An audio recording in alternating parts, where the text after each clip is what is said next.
मकर राशीचं आज आपण राशी भविष्य पाहणार आहोत. तर तुम्हाला वृश्चिक राशीचं राशी भविष्य कसं आहे हे आपण थोडक्यात पाहूया. वृश्चिक राशीचे आयुष्य हे बाहेरून शांत दिसतं, ते आतून नेहमी संघर्षाने भरलेलं असतं.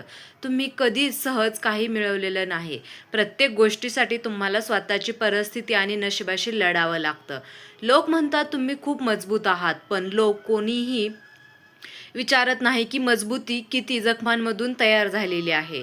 गेले काही वर्ष तुम्ही एकच गोष्ट अनुभवलात, थोडं थांबा, अजून वेळ आलेली नाही. हा काळ योगायोग नव्हता, हा कर्माचा तिसरा अध्याय होता. या अध्यायात तुमचं मन मोडलं, विश्वास दडला आणि स्वतःवरच शंका आली. पण हे सगळं शिक्षा होती, परीक्षा होती. आता जे काही घडणार आहे ते तुमच्या आयुष्याची दिशा बदलून टाकणार आहे. ब्रह्मदेवांनी स्वतः लिहिलेले काही अटळ गोष्टी आता क्रमाने पूर्ण होणार आहेत. हा अंत आहे ही खरा प्रारंभ. नंबर 1 बघूया. एक दीर्घ संघर्षाचा अंत जो कोणालाही दिसला नाही. वृश्चिक राशीचे आयुष्य जो संघर्ष चालू होता, आता फक्त बाहेरचा नव्हता, तर तो रोज सकाळी उठल्यावर मनावर बसणारा भार होता. तो अजूनही तेच भावना होती. तुम्ही प्रत्येक प्रयत्न थांबवले नाहीत, पण यश प्रत्येक वेळी थोडं लांब सरकत गेलं. लोकांना वाटायचं तुम्ही ठीक आहात, पण प्रत्यक्षात तुम्ही रोज स्वतःला सावरत होतात. संघर्ष आता संपतोय, कारण त्याचं कर्म पूर्ण झालं आहे. ज्या गोष्टीवर वारंवार घडत होत्या, आता प्रत्येक वेळी शेवटचा क्षण येऊन थांबत आहे. पण प्रत्यक्षात रोज तुम्ही स्वतःला सावरत होतात. अडथळ्यांचा साखरदंड तुटणार आहे. हा अंत मोठा गोंधळात होणार आहे. हो, शांतपणे होईल. एक दिवस तुम्हाला जाणवेल कधीपासून सगळे इतकं सोपं वाटायला लागलं. नंबर 2 आहे विश्वासघाताचं पूर्ण सत्य समोर येणार.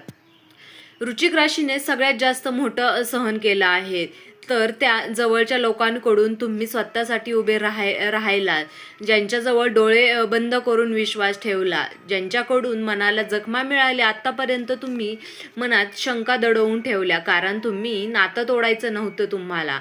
आता ब्रह्मदेव स्वतः पडदा उघडणार आहेत. खोटेपणा लपवता येणार नाही. मुखवटे गळून पडतील व सत्य इतकं स्पष्ट असेल की तुम्हाला स्पष्टीकरणाची गरज भासणार नाही. कळल्यावर तुम्ही कोसळणार नाहीत, कारण त्या क्षणी तुम्हाला कळेल की मी चुकीचं अनुभवतो. नंबर 3 आहे भावनिक थकव्याचा शेवट. मन पुन्हा श्वास घेणार. या वृश्चिक राशीचे सगळ्यात मोठा संघर्ष बाहेरच नव्हता, तर तो आतल्या आत सुद्धा होता. सतत मजबूत राहण्याचा प्रयत्न केला, सतत सगळ्यांना सांभाळण्याची जबाबदारी सुद्धा घेतली, स्वतःसाठी वेळच न पूर्ण. यामुळे तुमचं मन खूपच थकलं होतं. काही वेळा तुम्हाला रडायचं होतं, पण कारण सांगता येत नव्हतं की अवस्था आता बदलणार आहे. आता तुम्हाला मन मोकळं वाटायला लागेल, झोप शांत येईल, डोक्यावरचं ओझं कमी झाल्यासारखं जाणवेल. हा भावनिक मृत्यू नव्हे, तर भावनिक पुनर्जन्म असणार आहे. नंबर 4 आहे आर्थिक अडथळा आणि मागचं कर्म सत्य संपणार. वृश्चिक राशीसाठी पैसा फक्त गरजेचा नव्हता, तो मानसिक नावाचं कारण बनला होता.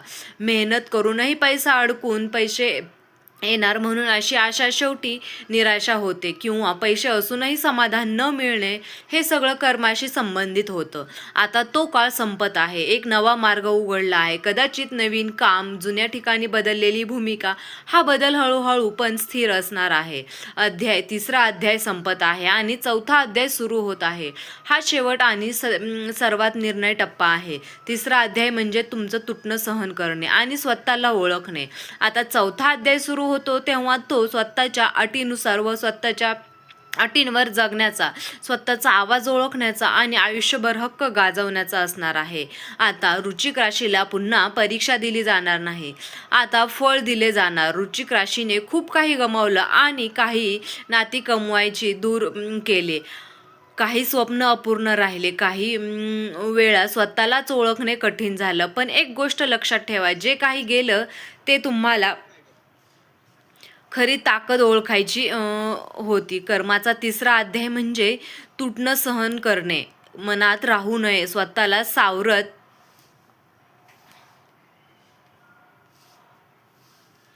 जाणं. आता अजून अध्याय सुरू होतोय, तो तुमच्या आत्मसन्मानाचा आहे. स्वतःला सिद्ध करावं लागणार आहे. तुम्हाला अस्तित्व पुरेसं असेल. आता लोक तुम्हाला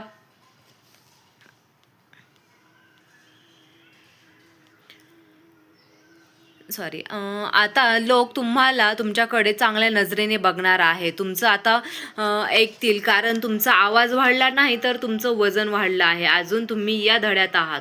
वृश्चिक राशीच्या कर्माचा 3रा अध्याय संपतोय. तर मित्रांनो, तुम्हाला हा व्हिडिओ कसा वाटला? व्हिडिओ जर आवडला असेल तर व्हिडिओला नक्की लाईक करा. चॅनलवर तुम्ही नवीन असाल तर चॅनलला सबस्क्राईब करायला विसरू नका. आणि तुम्ही हा व्हिडिओ शेवटपर्यंत पाहिल्याबद्दल तुम्हा सर्वांचे मनापासून खूप खूप धन्यवाद.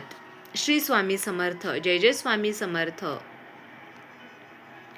पुन्हा एकदा सर्वांचे खूप मनापासून धन्यवाद.